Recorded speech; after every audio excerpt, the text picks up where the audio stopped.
Now, they're taking photographs of Ed Miliband because they've never done that before, and they haven't got film in the camera. Welcome to today's question and answer with Ed Miliband. We have thrown open the doors to people outside the Labour Party. This is the first time that the Labour Party has done it, the first time we believe any party has done that. Ed's going to answer your questions. You're going to put your hand up and ask them. There are going to be some on Twitter that will appear on screens up there. We're trying to make this as open as possible, and so we'll see where we go with this. So that is great. I'd like to also welcome down here. We've just had a talent showcase where young adults, where are they? Hopefully they're sitting down here. We've just won in different sections, in business sections, helping in the community and creative media. And they've just, 3 of them have just won. And well done to all the contestants in that. So welcome to you people.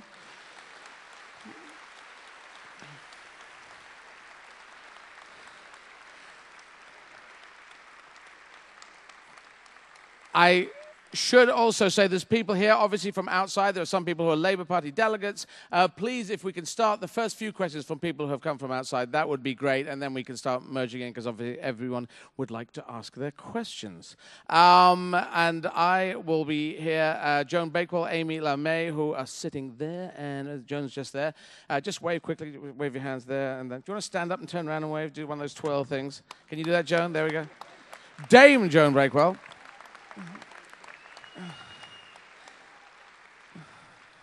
I wasn't trying to get applause for them. I was just trying to show you what they look like, because they're going to have microphones. So, Amy, you're going to be in charge of which section? That section over here, but these 2 areas. Amy's going to have a microphone. Joan is going to be in charge of these sections. I'm going to be in charge of the back section. And that, ladies and gentlemen, is how it's going to work. So we've got an hour, and that's great. And ladies and gentlemen, please welcome onto the stage Mr. Ed Miliband, the Right Honourable. Thanks a lot.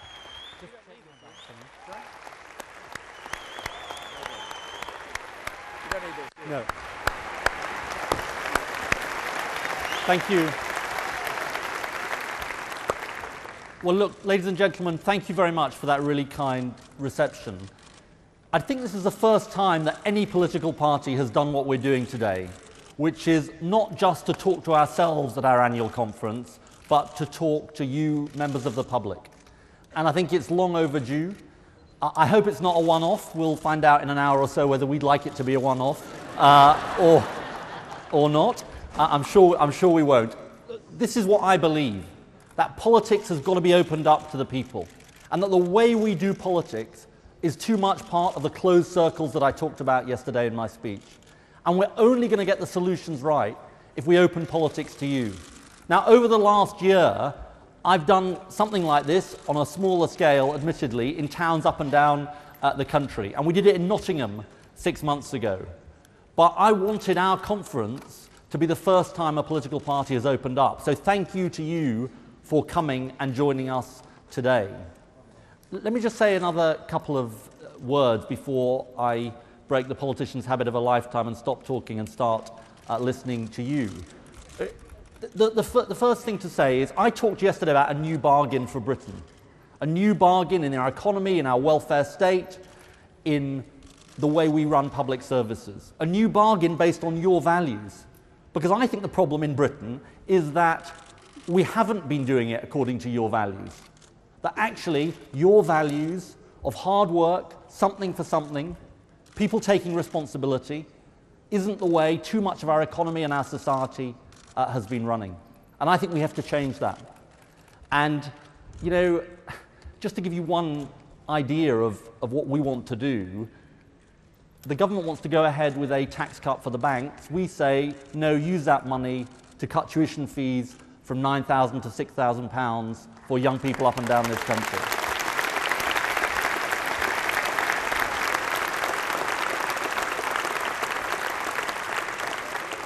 Two other points.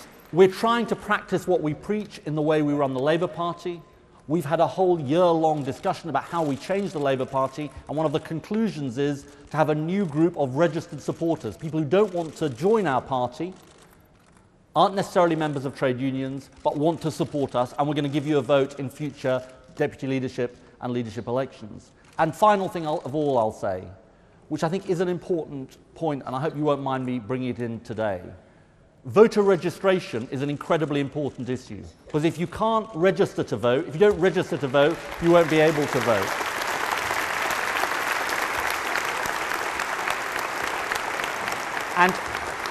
And it might sound like a technical change that is being made, but the government is removing the civic duty to vote and turning it into a voluntary decision. Because there is a civic duty to register to vote, not to vote, but to register to vote, and they're turning that into a voluntary thing. And they're also making the registration individual rather than household. So in other words, each person has to sign up. Now, the Electoral Commission, who know a lot about this, are very worried that millions of people are going to be removed from the register. And I just make this point because we, the Labour Party, are going to go out and fight against this change, because one of the most basic, decent human rights of all is the right to vote, and we should be making it easier and not harder.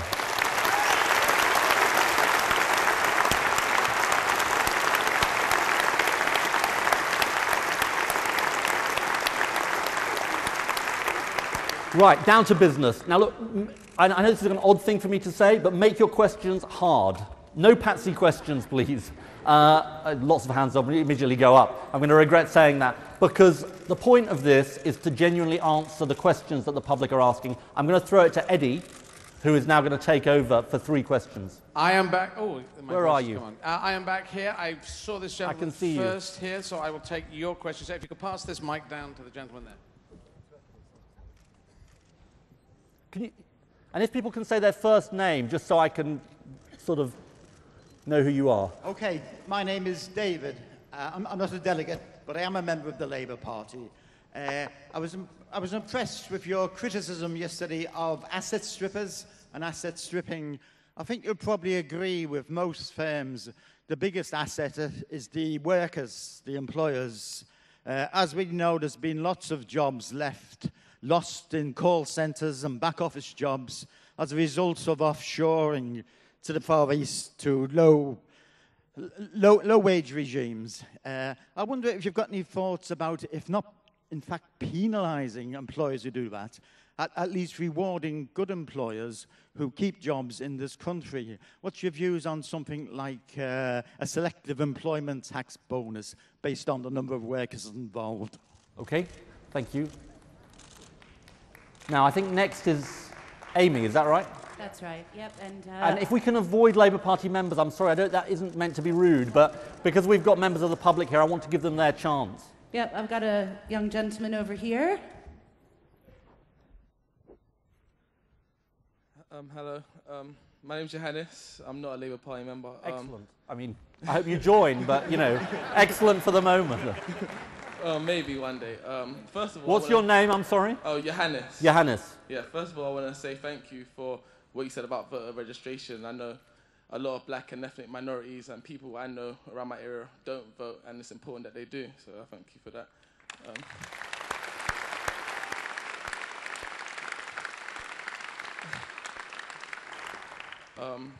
During the riots, we saw a lot of people going out, looting, doing all sorts of terrible things. I just wanted to say, you know, where I come from and areas like mine and council estates, the first people who offer jobs to young people a lot of the time after handing out CVs are drug dealers and gang members. And I just wanted to know, I mean, luckily I had good parents and older brothers who would make sure I never went into anything like that. But there's a lot of people who don't have that at all. And I don't think some parenting classes from David Cameron really will change it. I want to know.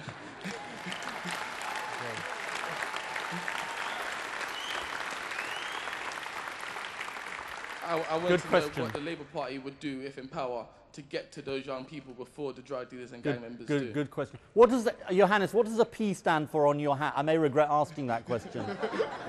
Well, don't worry. I think it's Philadelphia. I don't know. All right. Okay. Okay. And then Joan.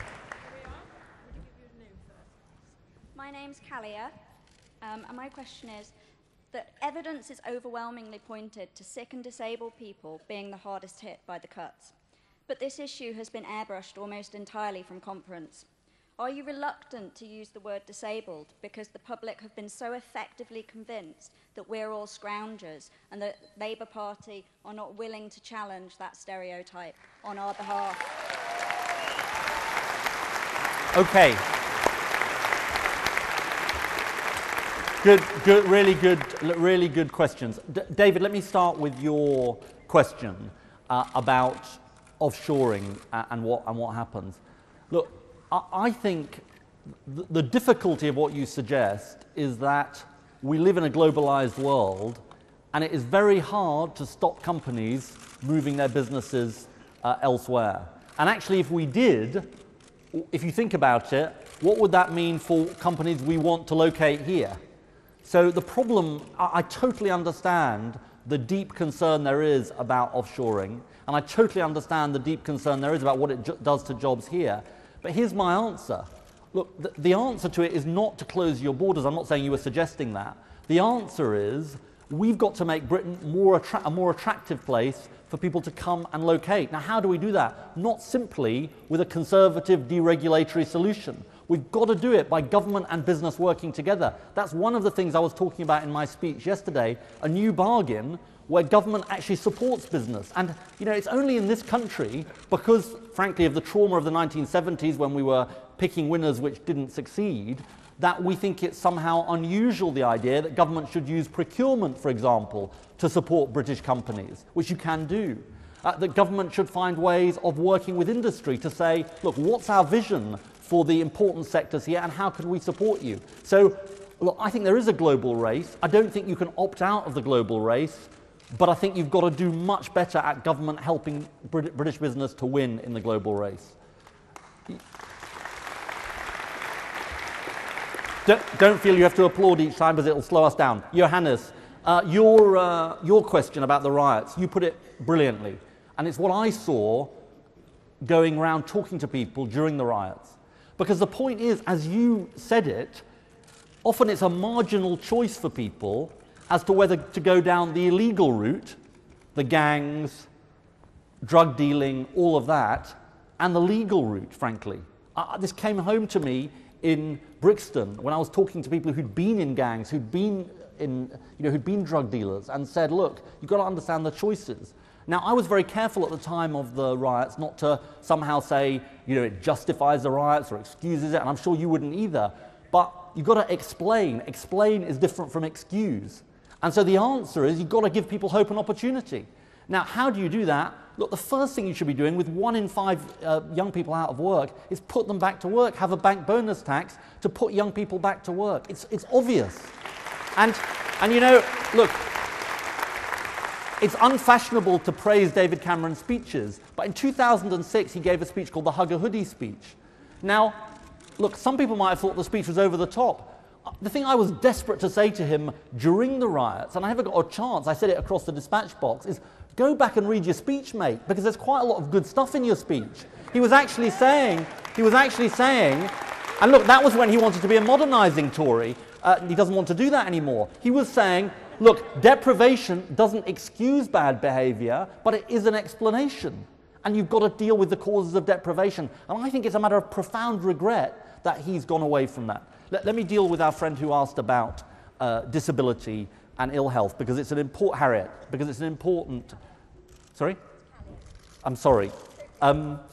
Look, disability, I'm absolutely not afraid to use the word disability, and I am determined to say that disabled people need support and help and compassion, and that's why I want to protect the welfare state. And you've got to separate out ill health and disability from worklessness and the decision not to work. And I know about the concerns about the tests that are being done by Atos Origin. I know about those concerns. It's something that Liam Byrne and I have talked about. And it's not that I'm trying to sweep it under the carpet. At the same time, Harriet, I have to say to you, and it's the people from my own constituency in Doncaster North who make this clear to me more loudly and clearly than any other, than anyone else. They say, look, unless you address the issue of people who could work but don't, I'm not talking about disabled people. Right. So what you say, and I think you're right, is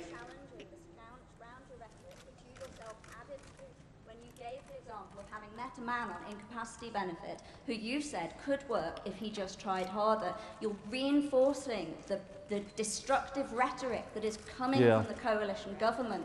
at a time where sick and disabled people desperately need a champion to stand up for us. And had you been putting out the message that you've just given here about separating out sickness and disability from employment, we'd have been cheering you months ago. I know, but Harry, okay, that's important what you just said, but let me pick you up on this point about the chap I met. I don't want to particularly go into the detail, but let me just be honest with you, because it was a door I knocked on, and I have to give you my impression, which is that he was somebody who had lost his job, I think, 10 years ago, right? And I'm not questioning the fact that he was genuinely had an ailment. I'm not going to go into the details of that. But I just have to say to you that the system didn't sort of demand that he go back to work. The system sort of wrote him off. And the system sort of said, well, look, he had incapacity, he couldn't work for a bit, and that's it. And the problem is, I met his next door neighbours. I mean, genuinely, this is a story. I met his next door neighbours, and they didn't actually refer to him, but they said, look, our problem is we're working incredibly hard, and we're worried that we're paying for people who can't work. So, I mean, look, I think I take your point that I didn't say in the speech yesterday, and I should have said it, a fair point, that you've got to defend people who are with disability, ill health, and say that they shouldn't be under attack. But let me just say, let me say this to you, and I do say that often, but let me just say this to you, that I genuinely don't think that saying you're tough on abuse of the benefit system is a non-Labour thing to do. I think it is fundamentally a Labour thing to do. But when board rates for disability living allowance are the DWP's Okay. board rate... Okay, look, Harry, I will make you this promise, which is that after this, I promise you we'll have a longer discussion. I want to get more people in. Eddie, back to you. Okay, I'm back here. We're going to look for a question around that side. I saw your hand very quickly. I should go to you because I saw your hand first. Yes, sorry. This is kind of random way of choosing. Oh, you want the microphone too? Yes, please. Thank you. Hello, my name's Colin. I don't believe that we are winning... Colin, where are you? Sorry. I'm over here. Hi, Colin. I don't believe that we are winning the war on drugs. I don't believe we ever will win the war on drugs. And I think the only people who believe that the war on drugs is a good idea are people who wear ties to party conferences. What do you think? I was actually thinking of taking off my tie. I should have done, clearly, shouldn't I, Colin? Right, okay. Thanks. So, is it Amy next? Over here. Yep, we're over here, and I'm going to go to this lady just here. Hi, Ed. My name's Christine. Christine, would you like to... Yeah. Yeah. Thanks. I'm stuck between a rock and a hard place, like a lot of disabled people. I want to set my own business up, but if I was long-term unemployed, I could go to this government and I could be given protection for my income support and my council tax benefit for a year. Now, I want to set up my own business, but if I do, I have no protection at all, and from day one, I lose my council tax benefit and my income support. And I consider that to be negative discrimination against everybody in this country who has a disability, wants to be an active part of the community, get off benefits, get back to work, pay taxes, and help to get this country out of the mess that these mismanaging, interfering Tories have put us in.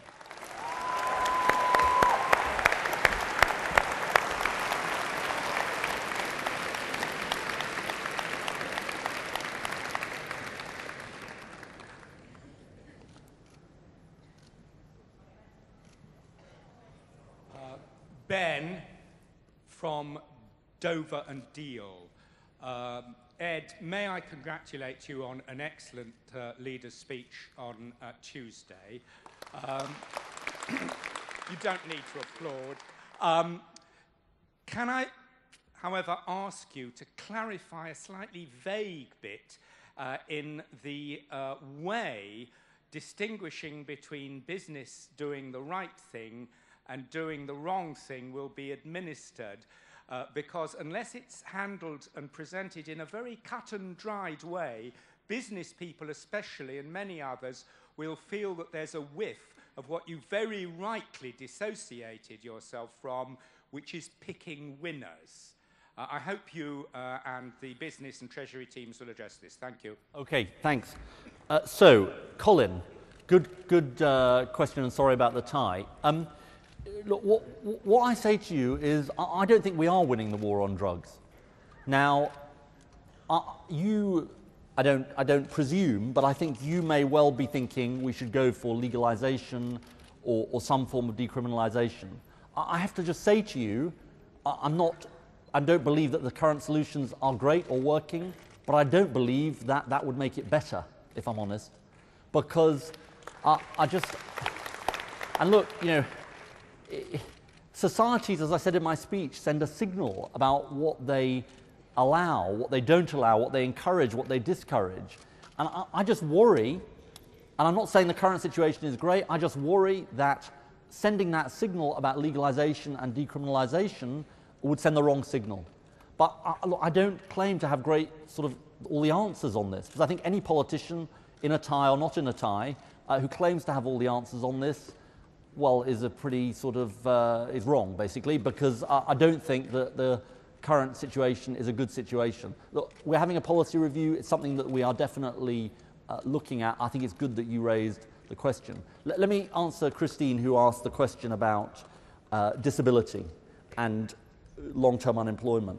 What I take from your question, Christine, and I don't know all of your details, obviously, is that it's that jump into work which is a very difficult jump for people to make because of the things that you get sometimes when you're out of work and you don't get in work. You mentioned council tax, free school meals is an issue, lots of different things are an issue.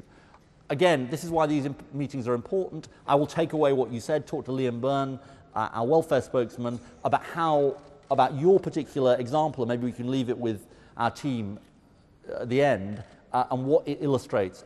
As always with these things, I often find it when I go and visit people who work in benefit offices, you learn the most from people either on benefits, struggling to get off benefits into work, struggling to get into work. So we will take that back. Ben, your question, important question. Look, this is something quite fundamental, because it's about saying we need to change the rules by which our society and our economy runs. And that's why I think yesterday's speech was, for a lot of people, a sort of unexpected in a way. But it's not what politicians normally come and say. It's not every day you come and say, look, there's a 30-year consensus and we need to change it after all. Now, why do I say that? Because I don't think that we can just look at 2007, the banking crisis, 2008, and the things that happened and say, shrug our shoulders and say, well, it was a little local difficulty at the banks. I think it's quite a fundamental set of issues that are raised there. How do we reassure people in business? Because of course people are nervous about this. We reassure them in the following sense. It's not about a government inspector saying, here are the million good businesses and the million bad ones. It's about the rules that you set. Let me give you a concrete example. The rules you set for the banks and how they run. So do they serve small business or do they not? You know, small businesses who produce. Now, not all banks are predators, but if they're engaging in short-term practices that damage our economy, then they're engaging in predatory behavior, and we have to change that. And government sets rules anyway. The question is, what kind of rules? The energy companies, are they serving business and customers, or are they not? And right across the board, what does government do in the tax system?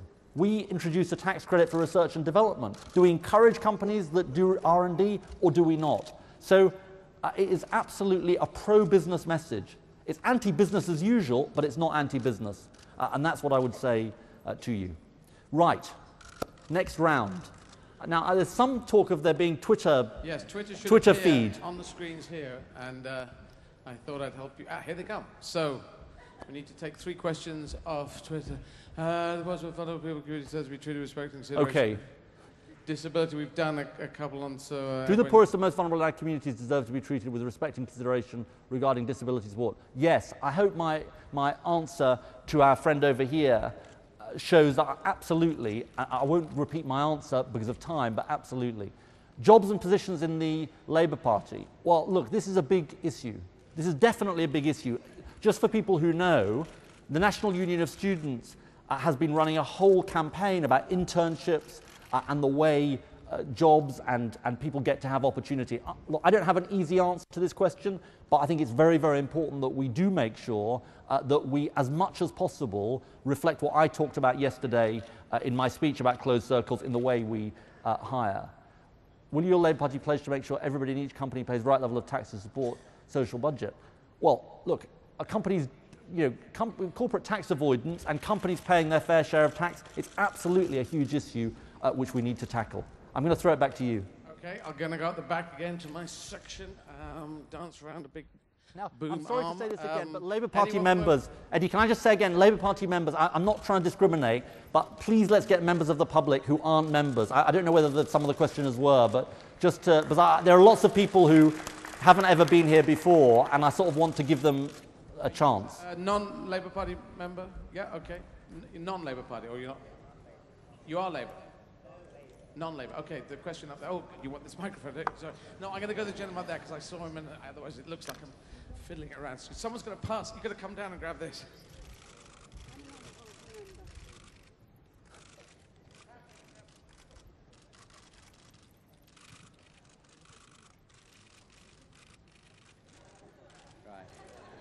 Mr. Miliband. What's your name? Puyan. You certainly made it difficult for us. Sorry about that, yeah. Over recent years, I mean, I'm coming to the age where I'm nearly at the age where I can vote, so I've been looking at different political parties in the history and what they stand for. I've seen that, obviously, Thatcher's put a bad name to the Conservatives, so that's wrote them off for me. And then I've looked at the Liberal Democrats. What did he say? I didn't hear what he said.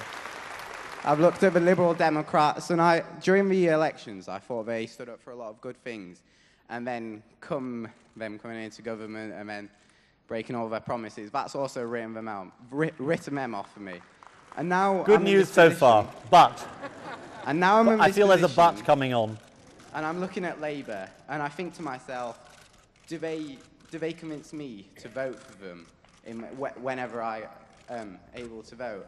And personally, I don't feel like the party is the party for me yet. I want to believe in them, but I feel like there's something stopping me. I feel like they don't connect with me and people my age, and I just don't think I don't feel like they have that thing for me and young people. I feel like they're still appealing to I don't know how to put it. Basically, my question is, why is it a 17-year-old like me should vote for Labour? Okay, good question. Thank you.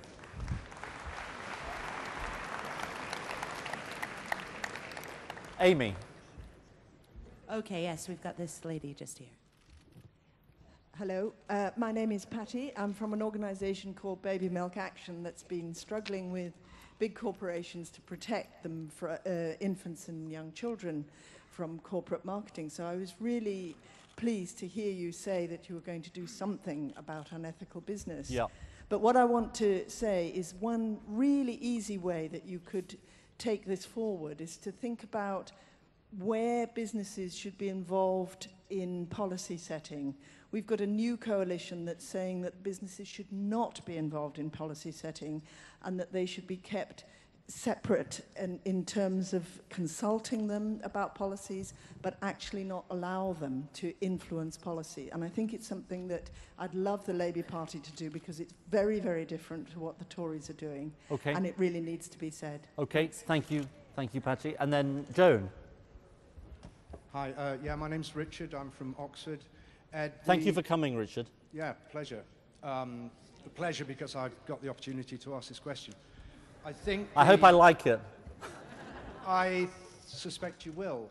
The points that I think most of us hope the future Prime Minister made in his speech yesterday about values that reward hard work and doing the right thing are spot on.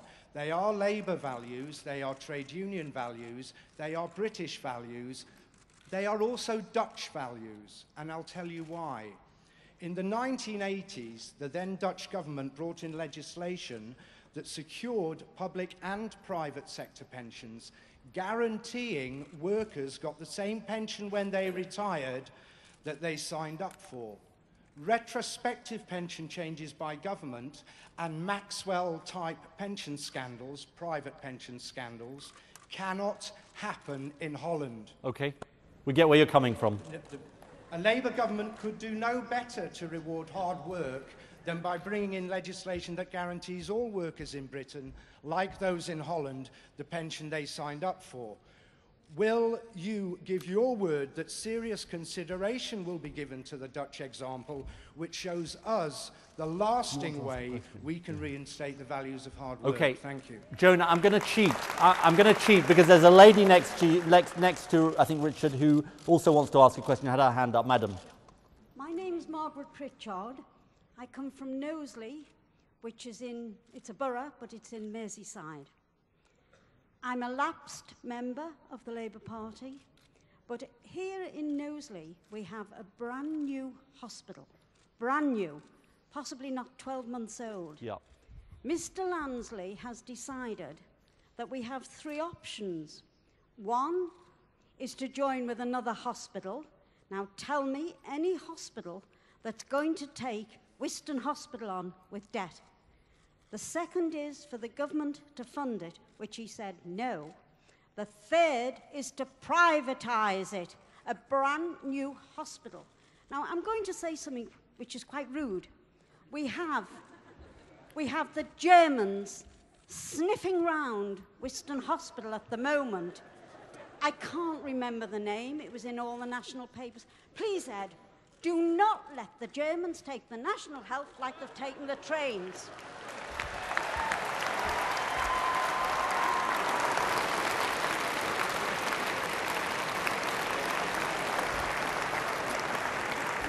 Okay, good question. I'm glad I called you. Okay. The gentleman right at the back, right in the gods. It's too dark, actually. I can hardly see you. Thank you for. Yeah, I'm waving. We're waving each other. Look, thank you for your question, and totally honest question. Look, it's my job to convince you. Maybe in the next 30 seconds, maybe over the next 3 years, but. Let me put it this way. I've been talking over the last year in my leadership about young people and the chances of young people. The slogan, The Promise of Britain, that I talked about was about saying the next generation does better than the last, because I think that's what people expect of Britain. And I think it's one way in which you measure the success of your society. The reason I did what I did on tuition fees on Sunday was because I say, look, you know, I can't promise the earth, because then I would be Nick Clegg, as I said in my speech yesterday. But what I can do is say, here's a direction of travel. And that's why I say, look, don't go ahead with corporation tax cuts, but put the money to lower tuition fees from £9,000 to £6,000. Now, not everybody wants to go to university, as Andy Burnham eloquently said today, and we also need a proper system of apprenticeships for our young people. And then let me tell you the most important issue, I think, for young people of all, and maybe it will surprise you, maybe it won't, and that is climate change. Because actually, when I think about my kids, I honestly say that they will be saying to me in 20 or 30 years' time, I hope they won't be talking about the economic crisis. I think they'll be saying to me, did you really get it on climate change? Dad, did you really get it?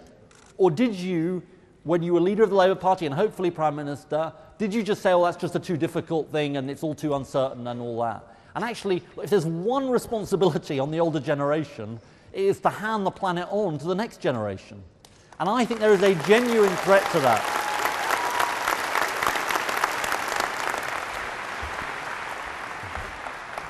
I don't know whether I've convinced you, but don't tell me. Okay, so look, I'm grateful to our friend who asked about baby milk, because we actually met earlier in the week, and I was hoping you weren't going to ask me about the detail of that issue, because for the exhibitors who are here, I'd prefer you kept it more general, and to be fair, you did. You raise a good question, and that's something I thought about in government, which is, what is the relative access of business to the way government works, and the relative access of ordinary folk to the way government works? And it's unbalanced. Now, it's hard, this, because you've got to work with business in order to achieve some of your aims. And so you said, I think, you know, policy lobbying or advice, when does it become influence? I can't remember the words you used, but that was the sort of general thrust of what you were saying. Look, I'm very happy to look at this.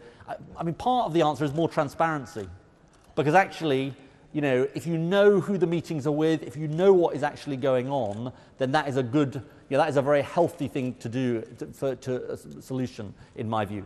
Our friend, I'm going to rattle through these because I want to get as many people in as possible. Our friend from Oxford. Okay, I'm going to disagree with you, sorry.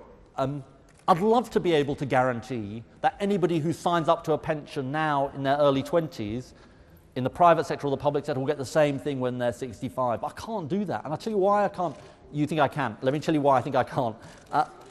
The reason I think I can't is because look at what is happening to longevity in this country. Now, it's great that people are living much longer. It's great that people are living a lot longer, far more than we expected. But what I think, I'm sorry you don't agree with me, but the truth about it is that unless we take seriously the cost challenge of pensions, then I don't think we're going to succeed. He clearly didn't agree with me. First time that's happened. So let me then deal with Margaret's question about the hospital. And I won't get into the German bit, if you don't mind, Margaret, for obvious reasons. I'm not against. I'm against private takeovers of our NHS hospitals. I'm against that. And look, I mean, let me just draw a clear distinction here, because when we were in government, we did use the private sector. And people won't like me saying this, but I think we were right to use the private sector. The independent sector treatment centres made a big difference to cataracts, hip operations, and other things. But I really think that the idea that an NHS hospital, even if it's badly managed, let it be taken over by other management. I'm not in favour, though, of just sending it out to the private sector. I don't think that reflects the values of the National Health Service. But I'll tell you, Margaret, and you may not agree with me on this, I'm not against the use of the private sector in the NHS. I think they play an important role. I actually think PFI was right, because my sons were born in UCH, a new hospital which would not have been there without PFI. And as I say, a difference has been made. I'm not going to come back to you, Margaret, because I want to get more people in. I'm sorry. Eddie. Yeah, back here. This gentleman here, as I saw first. So I'm just sorry, we can hand this down.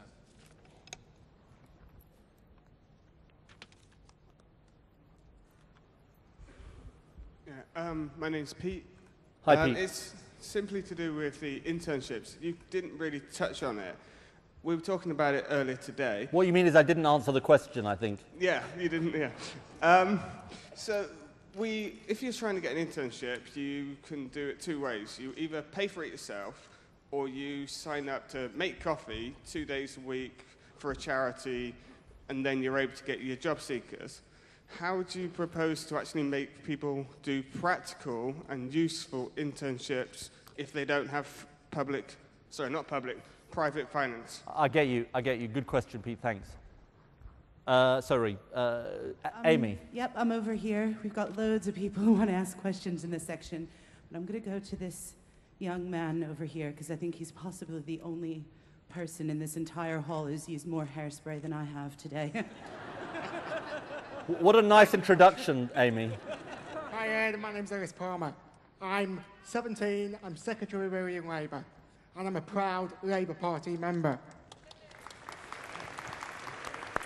I intend to go to university next year. What I want to know is how you are going to tackle the growing educational elitism in this country.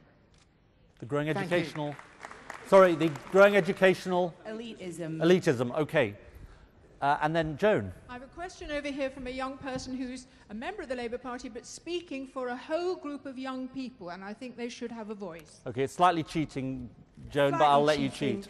Now, I'm asking a question on behalf of young people from City Gateway and Tower Hamlets. About 30 of them wanted me to ask you, when you become Prime Minister, what will you do about the fact that we don't have enough MPs that they can relate to? MPs from working class backgrounds, MPs from the community.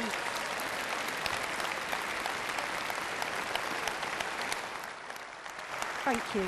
Okay, I'm gonna cheat again just to get as many in as possible. Eddie, can we take one more from you, and then so we can do them in fours? Okay, I'm gonna take the one from down here. This gentleman here with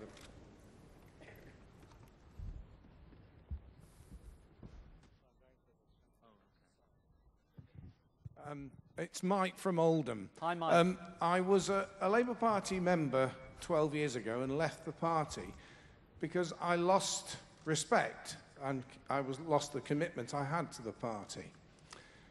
My feeling after today and after a lot of thought is that this party is in the process of needing to regain its self-respect for its basic principles and values, which it seems to have lost in the past 15 or 17 years. And I would love you to find out from you, Ed, what you would do and are doing to try to gain get the support of people like myself, and there's a lot of us, to get us back in the fold and get us fighting for Labour again. Okay. Thank you, Mike. Now look, Pete, you asked a really good question, and this is where politics doesn't get simple, it gets complicated, because let me share with you the dilemma on this. Andy Burnham, our fantastic Shadow Education Secretary, ran in his leadership campaign a lot on the issue of internships. And there are it seems to me that there are two big issues that we've got to confront. The first is the advertising of internships so that they are available. And that is something that we need to look at, I think, the way that people get internships. And the second thing is the issue of payment. And that is a really complicated issue, because you can pay for the internships, which is the position of some people, and the argument of others is, the problem is that will stop lots of people offering internships. Now, I don't have a solution to this, to these things, but it's something that we are, as I say, looking at, because I do think it is a big, big issue. And, you know, before anyone says it, yeah, I've had internships myself and all of that. Nick Clegg, you know, talked about this. So, you know, I'm not saying that, you know,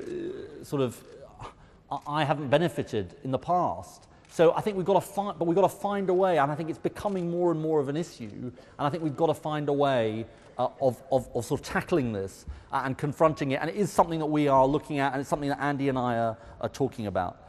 On education, thanks. Well, you say growing educational elitism, and I do fear that. I fear that because of £9,000 tuition fees, and I fear that because, and I'm really struck by this, because I was, before my speech, was thinking about this issue of the top comprehensive, or top secondary schools, comprehensive secondary schools, and all state secondary schools, and whether they send 5 kids to the top universities, as I said in my speech, or the most competitive universities, and they don't. And then you look even deeper at these figures, and you find that over the last 15 years, the most competitive universities haven't done any better than they did before on letting people in from state schools. Now, you might say, but did they really get the grades? Well, the answer is yes, because actually there are what they call access criteria to measure whether the top universities are taking people according to their grades, and they're not. They're not. That's why I issued the challenge yesterday to our universities. Now, I don't want to put all of them in that category, because some have made progress, but there's something called the Sutton Trust, which looks at these issues, a great organisation, and they just are pretty despairing, frankly, because they say, look, the problem is not being solved. We are determined to address it not just with tuition fees, but with some of the other things that I talked about yesterday.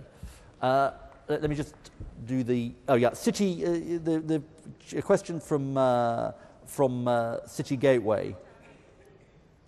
Tower Hamlets. So this is a good question. Basically, you need less people like me as members of Parliament, is sort of what you were saying. I think, and I won't take it the wrong way. Look, you're totally right about this. And what is the history here? The history here is that the trade unions were a vital route for people to become Labour members of Parliament. There are fewer people in trade unions now, but that route needs to be, if you like, regenerated, which is why it's so important that we open up our party to the trade union levy payers, and you need to find new routes in. John Trickett, one of my fellow members of Parliament in Yorkshire, himself from a working class background, is looking at this issue, and how do you make sure that we increase the flow of people? Because you're completely right about this. If you want to represent your country, you've got to do it not just on the basis of gender and race, but also on the basis of class. And you're completely right, so I'm completely with you.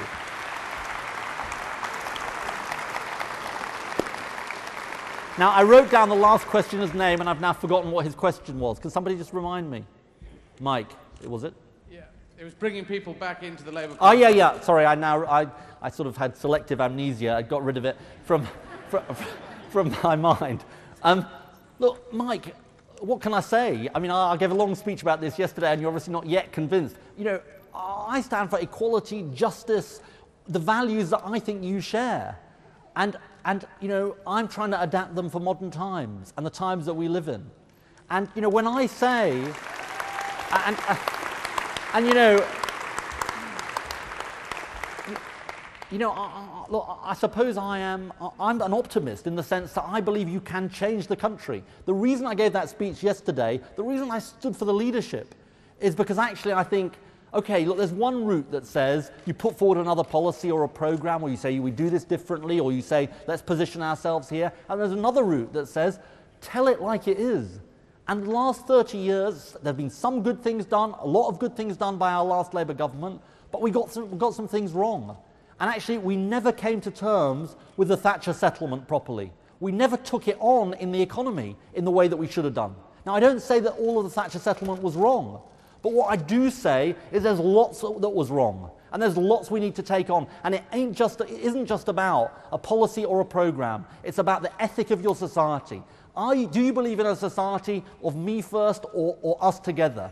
Do you believe in a society where you say, actually, we've got to look after each other or you're better off on your own? Do you believe that self-interest and shared interest go together? That's what I believe, and that's what I'm going to talk about.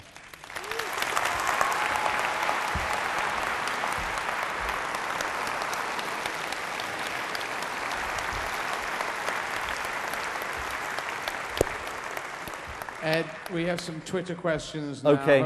I always fear the Twitter questions, Eddie. Sometimes they can be quite abusive, you know, the Twitter questions. Here they come. Why won't you commit to closing the corporate tax avoidance loopholes that lose our countries billions of pounds every year? I will. We have to. Honestly, we have to. I feel that's a slightly flippant answer, but it's true. Now, was the global financial crisis caused by Labour? Whilst global financial crisis was not caused by Labour, your spending is what put the public sector at risk. Yes or no? Well, no is my answer. But look, seriously, this is something that we have to take on because it is a concern of the public, and it's something that lots of our opponents say. Look, here's my answer to this question. You know, in the end, and you've got to just make a judgment about this and whether you think I'm right or not. Look, we went into the global financial crisis with debt lower than it was when we came to power, with a deficit lower than when we came to power, with the current deficit lower than when we came to power. Now, it's true the deficit jumped from 2% to 11%, but I think that was because of the global financial crisis. It wasn't the debt that caused the crisis, it was the crisis that caused the high deficit. And that's my view. Now, that doesn't mean to say that there are easy times ahead, even if we were in government, because there aren't. And we have to be absolutely frank about that. And one of the reasons, going back to my friend Mike, one of the reasons why it's so important we talk about changing our economy and the way it works is because the normal Labour route to greater social justice, which is more spending, and I know this is not going to be easy for some of the people in this audience, it's going to be much, much tougher to do in the next decade. Because, you know, frankly, with this lot in power, I have no faith at all they're going to clear up the deficit, and we're going to have to. Last Twitter question: how will you cut the unemployment rates? Well, look, this is what I say on this: that you've got to have a proper program of youth jobs. I said that in an earlier question. Let's keep going, Eddie. Yeah, I think we should have a filmed question. A film? For people who've been around the country and asked questions. I believe that could flash up on the screen any second. If not, I will go to the next question. As nothing is appearing on the screen. Maybe that was me having. No, that's me actually. Amnesia. That's you. Ask yourself a difficult question. That shows that this is not the usual choreographed thing. I'd like to ask you: does the Labour Party believe in a maximum wage? Because I was listening to your speech yesterday, and you talk about fairness at the top of society.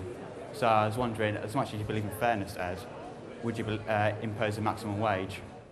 Okay, no, because I'll tell you why I'm not for a maximum wage. I don't think in a free society, in a free economy, you can impose a maximum wage. However, I am for proper responsibility at the top. Now, responsibility comes in two ways. First of all, the rewards at the top being fair.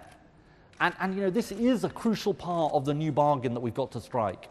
Because unless it's fair, unless you buy people into what you do across society, then you're not going to keep public support for the good businesses in this country. And you know, the funny thing about the reaction to the speech yesterday is I think most businesses that I talk to know in their heart of hearts that I'm right about this. That I'm right. That, you know, for them, for the good businesses that are really genuinely creating wealth, earning what they earning a decent wage, you know, they think actually the people who are making hundreds of millions of pounds and then causing a financial crisis give us a terrible name. That's the first thing. Secondly, you've got to have fair taxes, not penal taxes, but you've got to have fair taxes, and that's my answer to the video question. Eddie, am I back to you? Yeah, back to me. Got a question up here. Non-Labour Party question. I can't see you, You're unfortunately. non-Labour Party? Where are you? The woman in the back. Yes. Okay. Oh, I've got a microphone. I've looked at my hand. Oh, there you are. I keep losing my brain here. Hang on.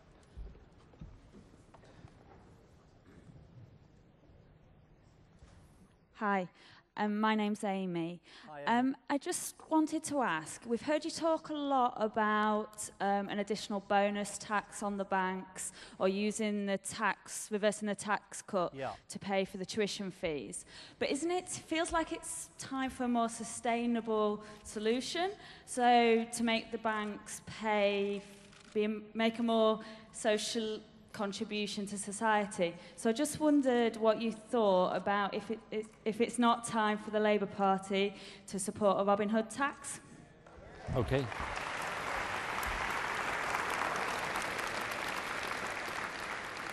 Okay, Amy. Over here. Hi, Ed. Narissa from Bristol. I met you just after the riots. With gun and knife crime being such an issue and no one seems to know how to tackle it, what can you say to me as an anti-gun and knife campaigner to help me tackle gun and knife crime? Because there's too many young people still being murdered on the street and they're our future. Okay, Larissa, this is not a cop-out, I promise you, because I'll give you my answer, but we met in Bristol, and I remember, and you've got personal experience of these issues. Let me throw it back to you, because I think it'll be interesting for the audience, since you know a lot more about this than I do. What do you think is the most important thing? I think we need to engage with our young people and not give up hope on them. A lot of them have been to prison and they've got in trouble and everyone's given up on them. Everyone deserves a second chance, and it doesn't matter what background you come from.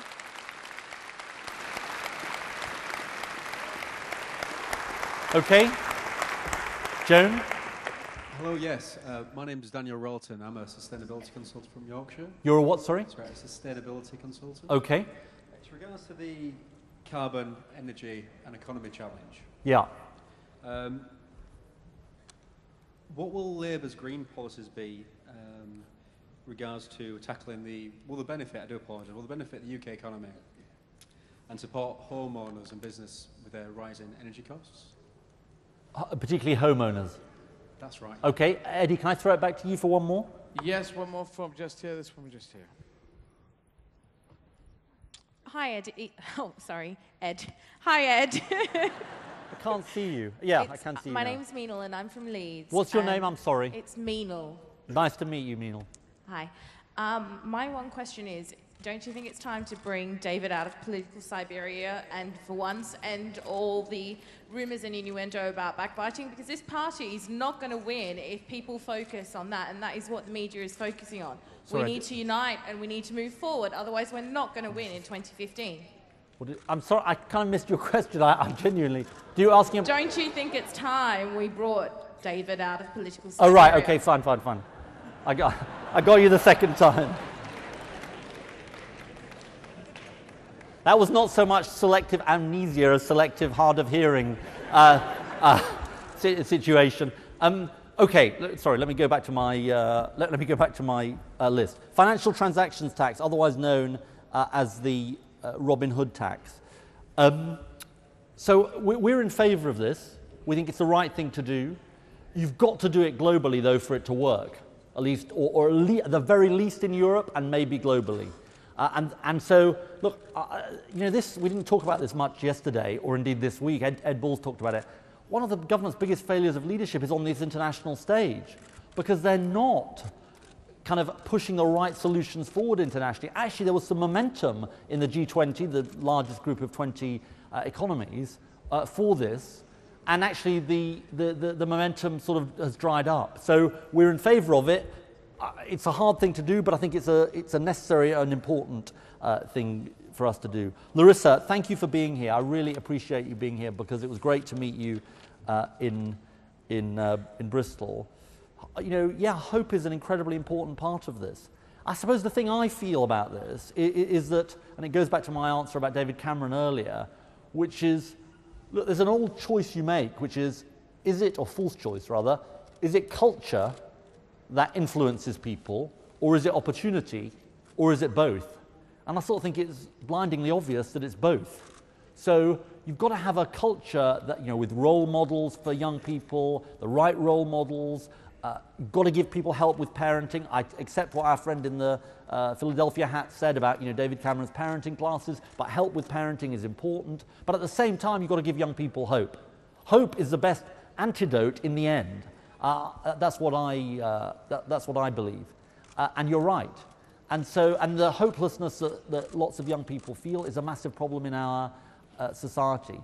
Look, I mean, I said when I came to Bristol I wanted to talk more with you, and I will make sure that we do, because as I say, you have personal experience, and we'll make sure that we follow that up. Because, and again, this goes back to why these sessions are important. It's the only way we succeed as a political party. Our friend from sustainability consultant, I hope it's a good business at the moment. It's certainly going to be a growing business in the future. I could go on for hours, and I promise you I won't, about green issues. And it would be sort of use up the time and well up to midnight. Let me just make one point. The debate we've got to change on the environment is that it's a choice between a good economy and a good environment. Because frankly, we're not going to succeed if that's the debate. Unless we convince people that in order to have a decent economy, you've got to compete in the green industries of the future, and that is the solution to the environmental challenge, you're not going to succeed. Households, massive challenge. In the end, the best solution is insulation, all of the changes that you want households to make. Before the last election, we were developing policies to help make that happen for householders. It's slightly stalled, I think, under this government, but you know, I know it sounds like an odd thing to say, but I wish them well. I hope it will succeed. I hope Chris Huhne will succeed on this, because I think it is really important that it is driven forward. Thank you for the for the question about. Look, I'll give you the answer, which is the answer I give because it's the honest answer, which is David is a massive asset to our politics and our party. And I've always said I'd be happy to have him back, and I want to have him back, but in the end, he's got to decide what is the right thing for him to do. And, you know, look, it was a difficult leadership contest that we had. It was difficult for us. The reason I stood is because I felt I had something distinctive to say. I said it yesterday. That was why I ran. That's what I believe. That's why I think society needs to change. And, you know, in the end, he's got to decide whether he wants to be, you know, wants to play a role in the shadow cabinet or not. So the answer doesn't change on that. But he's been incredibly supportive to me in relation to this speech I gave on Tuesday and throughout the last year. Yeah. Yeah.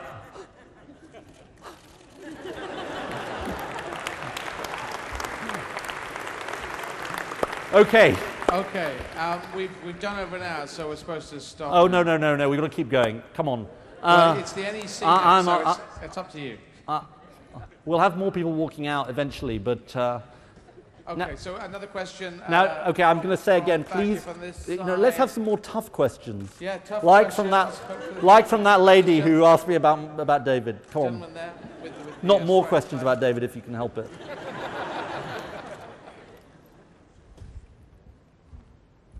I think this is quite a tough question.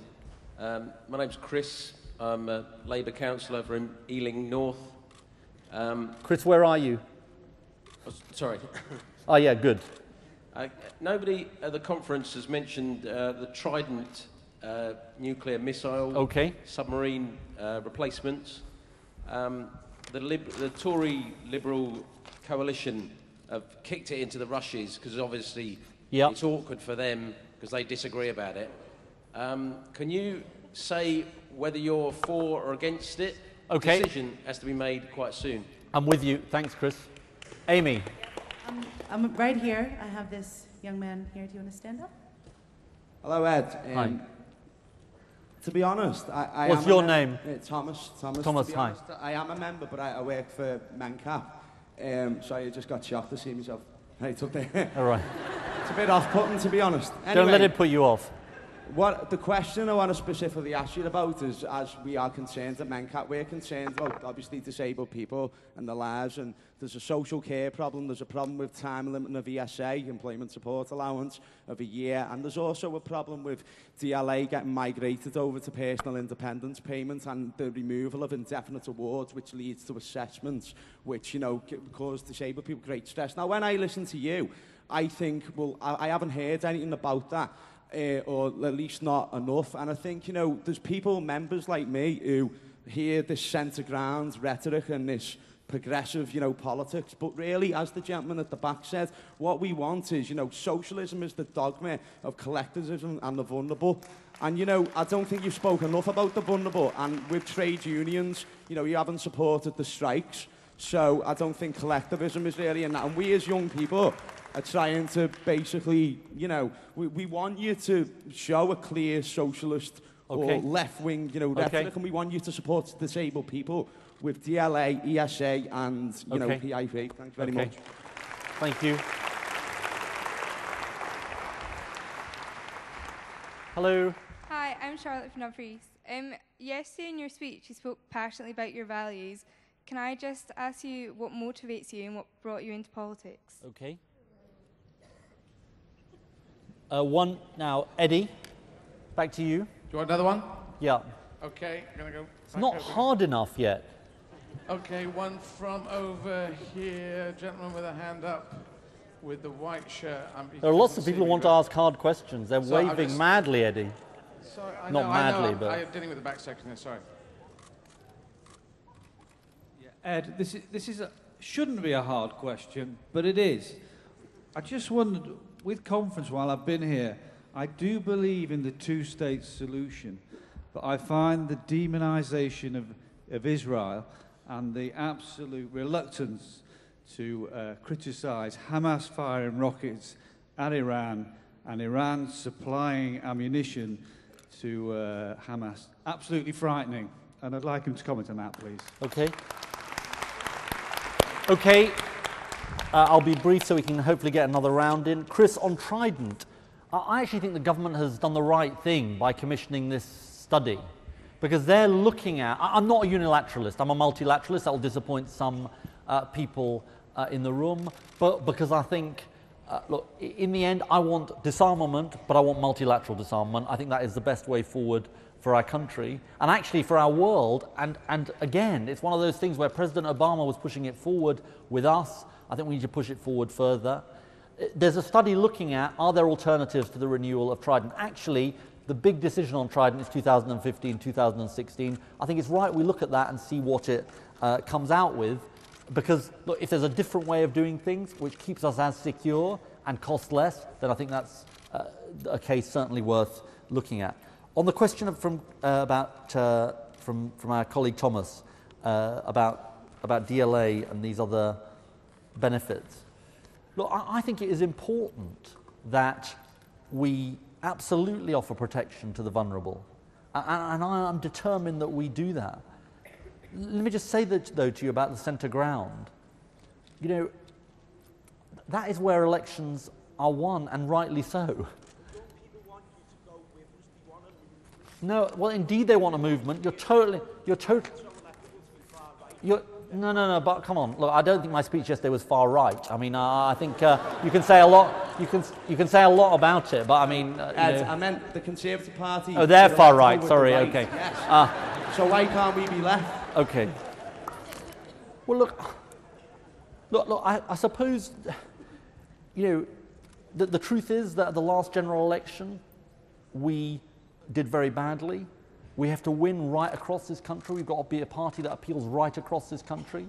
I want Conservatives voting for us. I want people who voted Conservative at the last election voting for us, because I think that's the way you win elections. And you know, You know, I don't actually think it's a choice, though, between principle and power, because I think you can pursue principle, and I actually think this time is a time when people are open to new ideas, and people are open to thinking again about where politics is, which is why I made the speech yesterday. Charlotte, thank you for your question. Look, what inspires me is to change things. That's the only reason in doing these jobs. Yeah, there's upsides and downsides to doing the job. It's a great privilege. It's an enormous privilege doing the job. But it's a tough job. But the reason to do it is because actually I believe in the power of politics to change things. And in a way, if I can relate it to the last question that was asked, you know, in a totally different context, I didn't talk about this yesterday because my speech would have been even longer than it was, but you know, just remember what happened this year. The Tunisian street vendor who set himself alight and set off the Arab Spring, which swept through Tunisia, Egypt, Libya, and so on. Now, in a very different context, in non-democratic context, it shows the power of politics and the power of movements to change things. And that's sort of why I'm in politics, to change things, and that's what I tried to set out yesterday. My friend who asked about the two-state solution and the Hamas rocket attacks on Gaza, I utterly condemn the Hamas rocket attacks on Gaza. Absolute, without equivocation. But look, I just have to say on this, and I said this at the Labour Friends of Israel reception, and I said it at the Labour Friends of Palestine reception, you know, 10 years on from September the 11th, 2001, when after that date, it was promised that the Middle East peace process, the roadmap, all of that would be got going, we are frankly no further on than we are.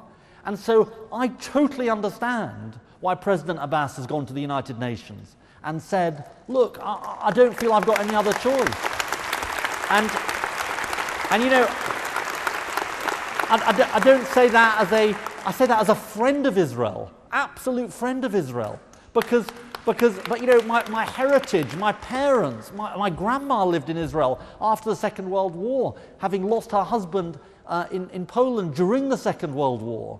And so, you know, I'm an absolute friend of Israel. I used to visit her as a kid, but you're no friend of Israel if you defend the status quo. I honestly say that to you.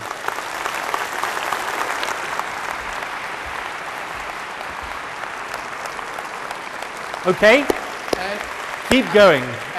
I say it's a marathon. Keep going. We're supposed to wrap up, but you could... No, come on. All right. I mean, unless the audience tell me to wrap up. Well, you've got to fight the NEC who wanted to... I've got a National Executive Committee, but they can wait a little bit, can't they? Okay. This woman just here. Ed, why are you against the right to strike? Oh, where's that question come from? What's your name? Sorry, Sophie. Sophie. The shortest questions are always the most difficult, actually. Okay, I'm not, but I'll come to the answer in a minute. Over here. Oh, now, come on. Order, come on.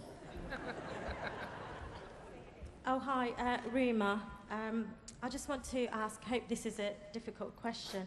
I wish I hadn't said it now, actually. I'm outraged by the recent riots and by the way the government dealt with the recent riots. The reason why I'm outraged is because of some of the punishments.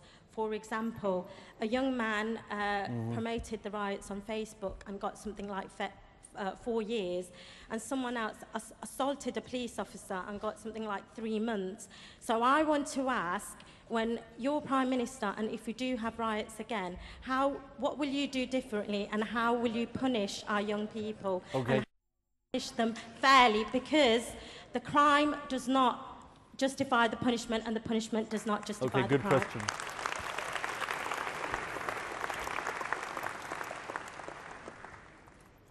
Ed, my name is Harb. I'm a councillor from Ealing, South Hall CLP. My question to you is, our party has opposed the Tory party's localism bill in the parliament, which is good. But do you think we should go further and let local councils run education, health, and police services? Okay. Only then local services will become really local. Okay. And Eddie, back to you. Yeah. One here, gentleman there with the hair. With the hair, everyone, a lot of people have hair, I know, but you have that hairstyle. Hi, it's Jamie. How will you make a positive case for Scotland to remain part of the Union? Good question. Good question. Okay, can I just cheat and do a couple more? Because I'm sort of desperate to get more in. So, Amy. Yep, I'm over here and running over to this section. I'm going to choose someone totally at random.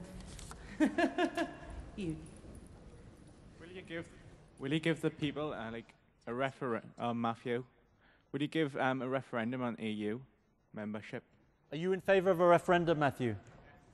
Just tell us, give him back the microphone, just tell us why. Do you want to stand up? Because I think that we've got a referendum in 1975, and I think it's about time we had another one. Okay. Because it's changed, it really has.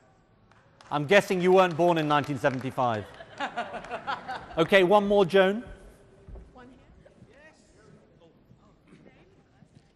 Sorry, my name's Chaz. I was the first elected Asian councillor in Plymouth. And I forgot his name, but I'm going to say my brother who was sitting over there with the P on his head, on his hat. Well, it's not really a question. What I wanted to say was, and it relates with what was said over from Tower Hamlets when we talk about working class. And I think unless we don't make the move ourselves initially, then we can go outside and actually turn around and say that this is what we are capable of. 40 years ago, when my parents moved here, we weren't even given a chance to get jobs. And now we're in what I call positions. We can only make that difference. So I'd like to thank Ed, the Labour Party, and say it is a party that is inclusive and stinks of equality. Joan. And my question, Ed. All right, okay. Good luck. Okay, Joan, there's a lady up at the front, sort of about 3-4 rows in front of you with a brown cardigan, who I noticed.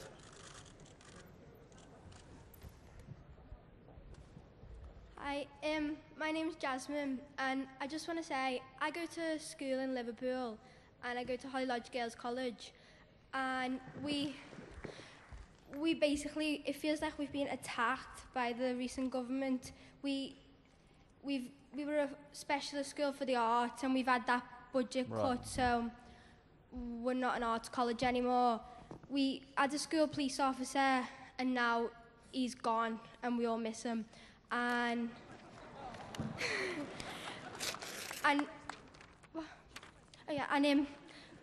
you're doing great, Jasmine. Keep going. For the Futures Fund as well, and that's been slashed. So basically, I want to ask, what are you gonna do to, fix that if you do get back in government? Okay. Well done, Jasmine.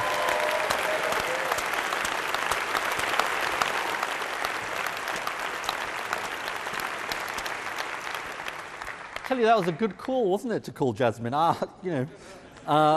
Okay. Right to strike. I'm in favour of the right to strike, but it's got to be a last resort. That's my view.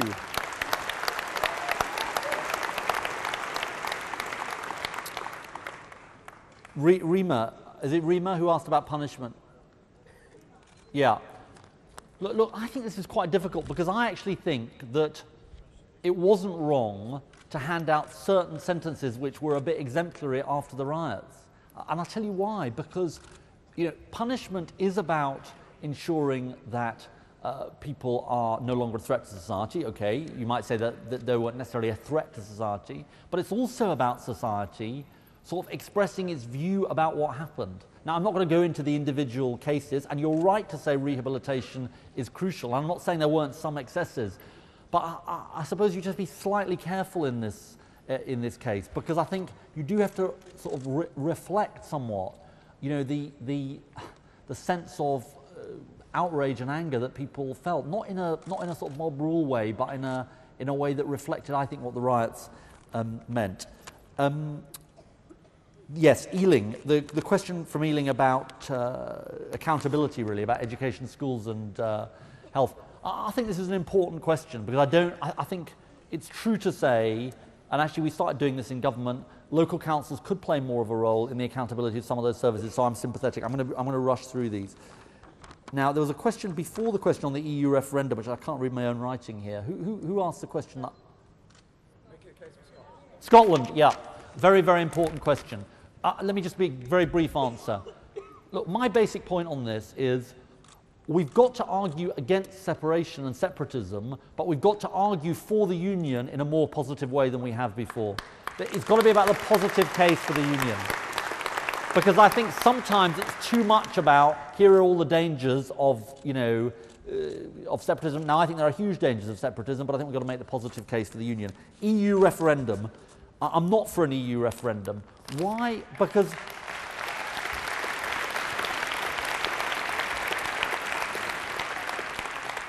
look, we're not a country that has lots of referenda, and I sort of think I feel it's a settled view. I actually think people have issues about the way Europe works, but I genuinely believe that the vast advantages of being in Europe outweigh the sort of annoyance people have about Europe, and I think it would be a real. I think you only call a referendum in the end if you think there's a sort of strong case for it, or if there's a huge public appetite for it. And I don't detect either. I don't believe there's a strong case, and I don't actually detect, despite the certain newspapers, I don't detect a huge public appetite. Jasmine, you spoke brilliantly about what's happening at your school. Look, in the end, you spoke more eloquently than I could about the attack on young people. We will do everything we can back in government to protect young people. I'm not going to make you promises I can't keep. I've said what I want to do on tuition fees, but lots of the other things you said struck a chord both with me and the audience. Can we take one more round and then we'll call it a day? This gentleman here, I'm going to ask you just because you've been waving for. Thank you, Eddie.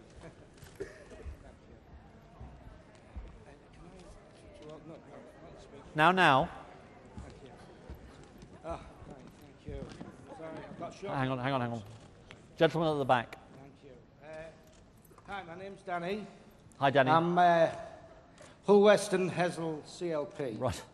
Hi, Eddie. Hi, Ed. Hi, conference. I will try and make my question as long as possible. The first part of my question is, what can the Labour Party do to help in Brough with huge job losses in the aircraft manufacturing industry? Okay. That's my first part. If you don't I think mind. you're only allowed one, Danny. I'm sorry. Because we've got to get as many people in as possible. It's it's a sort of egalitarian thing to do. I have people jumping out of their seats over here, Ed. Can I just say one thing so that people aren't sort of, it doesn't become the sort of January sales. We will get you answers to your questions. We will make sure there's an email address available, and we will get you answers to your questions. So don't feel you have to kind of wrestle Amy to the ground to kind of grab the microphone. Here you go. Gary. Hi, Gary. What possible reevaluations of sort of the budget plan would you make if we go into a double dip recession? Okay. Good question, Gary. Thank you. And Joan. My name is Nathaniel. I just want to know if the government, the Labour Party has concrete plans for people to make it mandatory for them to take voluntary jobs in order to assess benefit. I think it's important that Labour government takes a fair view on this issue. Thank you. Okay, thank you, Nathaniel. Should we take another 3 and then we'll call it a day? Eddie? Yeah, sorry, another one? Well, yeah, so we'll take a round of 6 and then we'll call it a day. The round of 6, okay, I'm looking for one. So another There's a 3, in woman other words. just there, okay, I'm running out. This is like some sort of quiz program again. Where are you there? Sorry, I'm going to... I know, I ran some marathons, so I can do this. Hi, I'm Pune from Coventry. I just wanted to ask, when will we open our eyes to human rights abuses? We say one doctrine in another country and one in another place. In Saudi Arabia, we heard the other day that female drivers are going to be tortured and their lives are threatened, but yet we don't have a compelling voice against oppression in states like this. We can no longer have double standards in our foreign policy. Okay. Thanks very much. Amy, I hope you haven't been wrestled to the ground. Yes. Where are you? Very nearly. Okay. This lady here. Hello, my name's Deb. Hi, Deb. I am a small business. Small businesses represent 58% of the British workforce. We are collectively the biggest employer in the UK, and yet constantly we're sidelined by big business. We're ignored. When grants are on offer, we're the ones that are pushed to the sidelines. What is the Labour government, if you get into power, what are you going to do specifically to help small businesses, to help us grow, to help us develop? There are companies like Dyson that started as one little man, a nobody, who's become a great business. We need support. Deb, let me ask you this question. I will give you my own answer, but tell me what's the most important thing for you? What would make the biggest difference to you? We need, for starters, the VAT, which is brilliant. We need help to make us grow, funding to help us take on new employers. You talked about taking on apprentices, but small businesses can't afford to take on an apprentice. What does your business do, Deb? I actually sell teaching resources. Right. Good for you. Thank you for your question. And finally, as they say, Joan. Hi, my name's Rachel. I'm from Weymouth in Dorset. The winter's coming. People are increasingly having to choose between heating and eating. Yesterday you said the energy markets were rigged. What are you going to do about it? Okay, good. I'm sorry to everybody who hasn't had their question asked, but let me deal with those and then I'll say something briefly at the end. So Danny, thank you for your question. Sorry you didn't get to ask all of your questions. So look, I think what you talked about in your area of the country is happening in quite a lot of places around Britain at the moment. We saw it at BAE Systems and we saw it elsewhere. In the end, there are sort of general solutions and specific solutions that need to be done. The general solution is you've got to get a growth going in the economy. You've got to have a growth strategy, and I think Ed Ball set it out personally very well on Monday, and I reinforced that on Tuesday. So that's the first thing you've got to do. And secondly, look, there does need to be, what I was trying to say yesterday, there does need to be support for industry to move forward. It's not about picking winners. Our colleague Ben asked that question earlier on. It's not about picking winners. It's about saying, look, there's a huge global race on. And the idea that government stands aside. In America, you know, one of the most free market economies there is, actually states are competing with each other to provide support for the sectors that might grow in the future. So that's a partial answer to your question. Gary, I don't think there will be a double-dip recession. I fear it, but I don't think it will happen. I fear we're going to be stuck with low growth. My answer is, look, you've just got to get change to get growth moving.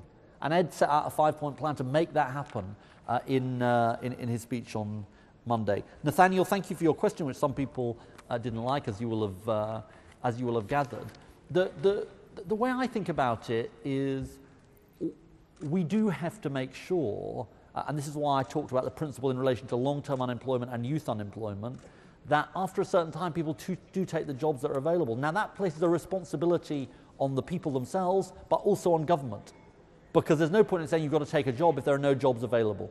And there have to be jobs available for people. But you know, I'm serious about work being an important principle, a very important principle of my leadership and what we stand for. Thank you for the question about human rights, including in Saudi Arabia. Okay, there's not an easy answer to this question. Let me tell you the way I think about this, but I've thought about it a lot in relation to Libya. So, you can't do everything in the world for a whole range of reasons. I'm going to come on to Saudi Arabia in a minute. I felt in relation to Libya, it was right to act. Now, what are the circumstances that make it possible to act? Principle, because I actually thought there was a danger of slaughter, that Colonel Gaddafi was going to slaughter his own people. And pragmatism, and I'm just going to be open with you about that, which is that we could gather an international consensus, the Arab League and others, to take the action that we did and go through the UN. And I think that's the right way of thinking about it. Now, I think we've learned an important lesson, though, and it's a lesson that applies to the last Labour government, the last Tory government, this Tory government, which is that we need to be on the right side of those movements. We need to be on the right side of those movements for change, right across the Arab world. And it's very, very important we send that signal. And for too long, the view was a sort of my enemy's enemy is my friend. So after September the 11th, people thought, well, look, you know, we may not like some of the regimes in this part of the world, but at least they don't support Al-Qaeda. Now that is the wrong view in my approach, in my view. It's the wrong approach, because actually, in the end, what we've seen with the Arab Spring is new movements springing up. And it's not a turn to Al-Qaeda, it's not a turn to terrorism, it's actually people wanting the same rights that we take for granted here. So we've got to be on the right side of history, and I'm very serious that that's important. Deb, thank you for your question, and thank you for being here. Look, the way I think about this is, and it comes from me spending a lot of time with a small business in my own constituency called Sentry Doors, because after I became leader, I spent a few hours with them, not with cameras or media, just to talk to them about the way they ran their business and what their challenges were. And here's what I learned. Regulation, it is an issue. It wasn't their biggest issue. Their two biggest issues were their relationship with the banks and the fact that they couldn't get the finance they wanted, and also, sadly, their relationship with the public sector. The fact that the public sector didn't seem to be supporting the small businesses, the small business in their case. And the lady's nodding in front of you to say she agrees. Those are the two issues. And when I talked yesterday about standing up to vested interests, it's absolutely your business that I'm thinking about. We've got to stand up for you against the banks sometimes, and against what the public sector does, and say, how do we reorient? This is what I mean by the producers. How do we orient all of what we do in the banking system, in the public sector, to support small businesses like yours? And energy.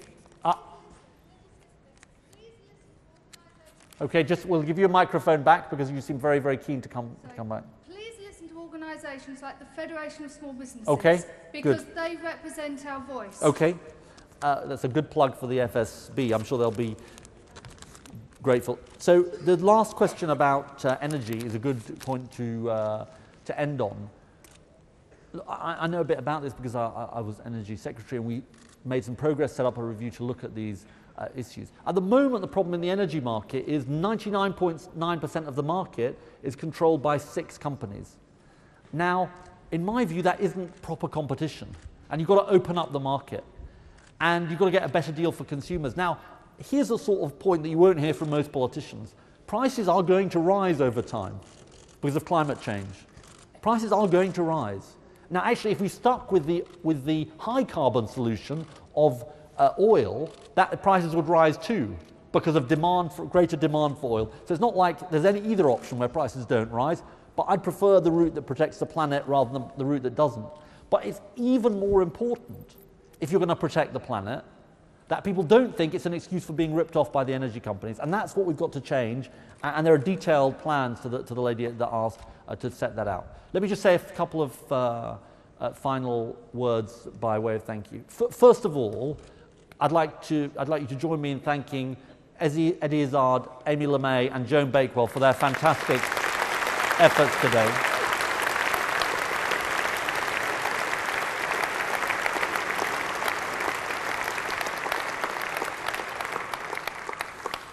And then let me just make a couple of final points. First of all, apologies to those who didn't get asked the questions. I'm glad you didn't wrestle Amy to the ground. I promise you that we will make available to you, because we've probably got your emails and addresses. We will make sure that we make available to you the facility to write to us, send your questions, say this is what I wanted to ask. There may be things you want to say about I disagreed with them on this or that or the other. I promise you your comments will be read, so please send them in, first point. Secondly, this has been a fantastic meeting. We are reinventing politics, and this is the way politics should be done. And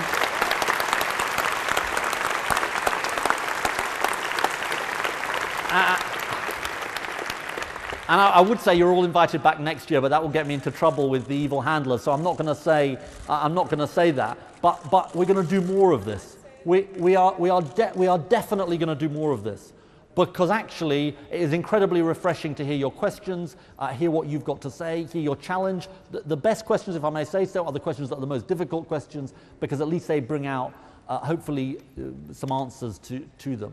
That's the second thing. Third point about how we change the world. I'm totally serious about what I said about the Tunisian street vendor and what happened there. In the end, it isn't just political leaders who change things. It is people that change things. Think of all the achievements in our history and then think how they came about.